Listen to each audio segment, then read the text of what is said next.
안녕하세요, 신상족 여러분. 자, 이번 시간은 혼합물의 분리 두 번째 시간. 자, 밀도차를 이용해서 혼합물을 분리하는 방법에 대해서 배워볼게요. 자, 밀도차를 이용할 때는 보통 밀도가 서로 다른 혼합물을 분리하는 건데, 고체 혼합물도 가능하고요. 또는 액체 혼합물도 분리할 수 있어요. 혼합물을 분리할 때 사용합니다. 자, 그러면 각각의 경우를 한번 볼게요. 자, 첫 번째, 고체 혼합물의 경우. 근데 밀도가 다른 고체 혼합물이겠죠.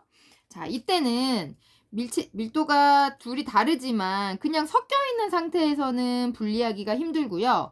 이 밀도가 다른 걸 이용해서 물이라던가 아니면 어떤 다른 액체 같은 데 넣어서 하나는 뜨고 하나는 가라앉게 만들어서 분리하는 방법을 써요. 자, 그래서 이때는 고체 혼합물 물질을 둘로 분리할 때 두 물질의 중간 밀도를 갖는 액체를 이용해서 그 액체에 넣어서 중간 밀도라는 게 중요하겠죠. 중간 밀도를 갖는 액체에 넣어야 하나는 뜨고 하나는 가라앉을 수 있겠죠. 액체에 넣어 뜨고 가라앉도록 하여서 분리하는 방법이에요. 그러면 밀도가 큰 애는 가라앉고 밀도가 작은 애는 위에 뜨겠죠. 자, 근데 이때는 조심할 게 있어요. 이 고체 물질이 그 액체에 녹아버리면 안 되겠죠. 그러니까 고체 물질을 녹이지 않는 액체를 써야 되는 게 중요해요. 액체를 이용합니다. 자, 예를 하나 들어볼까요? 예를 들으면 모래랑 스티로폼, 우리 스타이로폼이라고 부르죠. 모래랑 스타이로폼이 합쳐져 있을 때, 막 섞여 있어요. 그러면 모래는 우리가 흔히 흙탕물 같은 걸 생각하면 물 밑으로 가라앉죠. 그리고 스타이로폼은 물 위로 뜬단 말이에요. 그러니까 이런 경우에는 물에 넣어서 분리할 수 있어요. 분리할 수 있고. 자, 하나 더 예를 들어볼게요. 달걀 중에 달걀이 왜 이렇게 생겼는데 한쪽에는 삶은 달걀 먹어보면 이렇게 공기주머니가 있죠. 근데 이 공기주머니가 오래된 달걀은 점점 커지게 돼요. 근데 우리가 달걀을 겉으로 봐서는 어떤 게 오래된 달걀인지 알 수 없으니까 만약에 오래된 달걀이 섞여 있다면 오래된 달걀을 분리해낼 때 요때 이 공기주머니가 큰 아이는 밀도가 작아지겠죠. 그걸 이용해서 분리해낼 수 있어요. 자, 근데 달걀은 물에 넣으면 가라앉잖아요. 그러니까 이 공기주머니가 커졌다 하더라도 물에 가라앉을 수 있거든요. 물보다는 밀도가 크기 때문에. 그럼 이런 아이들을 분리해낼 때는 그냥 소금을 이용하는 게 아니라 누구를 이용하면 좋아요? 소금물 같은. 소금물과 같은 밀도가 물보다 약간 크고 밀도를 조절할 수 있겠죠. 소금물 같은 거. 소금을 많이 넣으면 점점점 밀도가 커지는 거니까 소금물에 담가서 뜨는 달걀을 분리해낼 수 있을 거예요.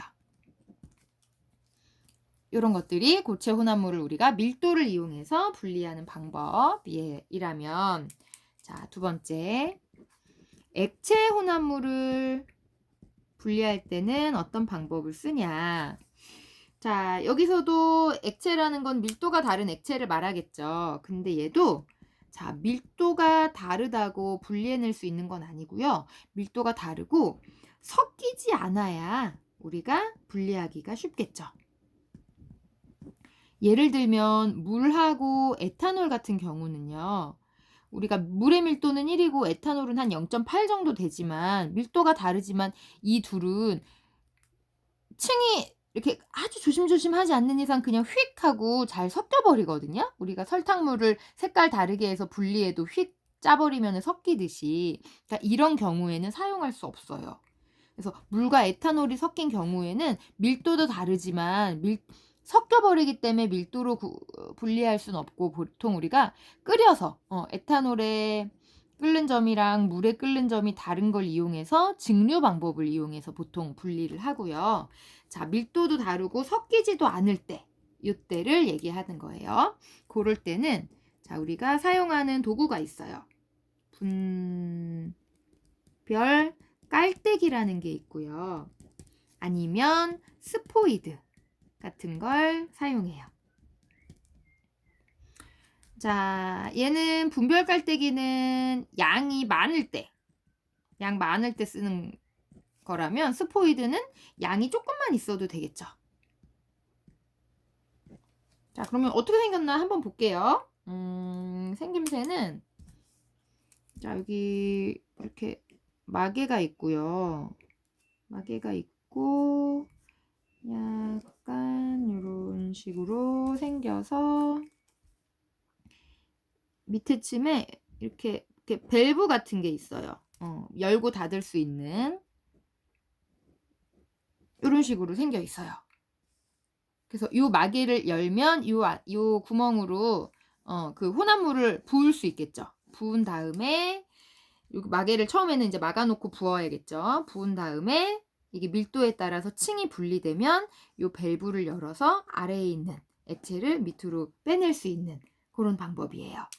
그러니까 뭐 물에 식용유가 섞였다거나 이런 식으로 섞이지 않는 밀도가 다른 액체를 여기에 부으면 이렇게 층이 나눠지겠죠. 그러면 밑에 있는 애는 요 밸브를 열어서 아래쪽으로 꺼내고요. 따라내고요.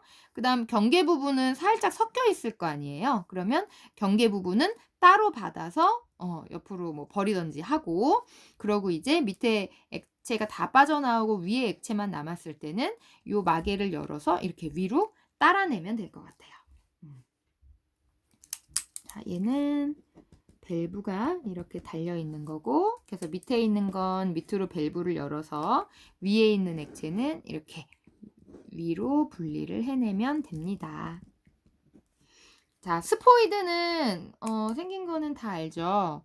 그러니까 양이 적을 때 이렇게 뭐 시험관에 이런 식으로 층이 나눠져 있다 그러면 스포이드가 위에 고무 부분이 있고 이렇게 생겼으니까 고무 부분을 눌러서 위에 있는 층에 있는 액체를 먼저 빨아서 뽑아내고 또 밑에 있는 건 이렇게 부어내면 되겠죠. 자, 그래서 액체 혼합물을 우리가 분리할 때 쓰는 방법의 예를 생각해 볼게요. 자, 얘는 우리 보통 바다에 기름 같은 게 유출됐다, 유조선 같은 게 뭐 사고가 나거나 하면 바다 위에 기름이 뜨기도 하잖아요.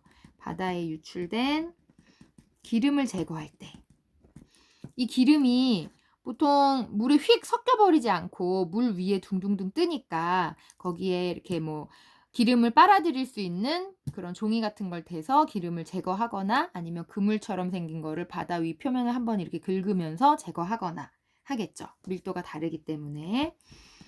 자, 아니면 우리 몸의 혈액 같은 거를 원심 분리를 이용해서 분리할 때도 요런 밀도 차에 의해서 층이 나눠지면서 분리가 되기도 해요. 자, 그래서 오늘은 혼합물의 분리 중에 두 번째, 밀도 차를 이용해서 분리할 수 있는 것들에 대해서 알아봤습니다.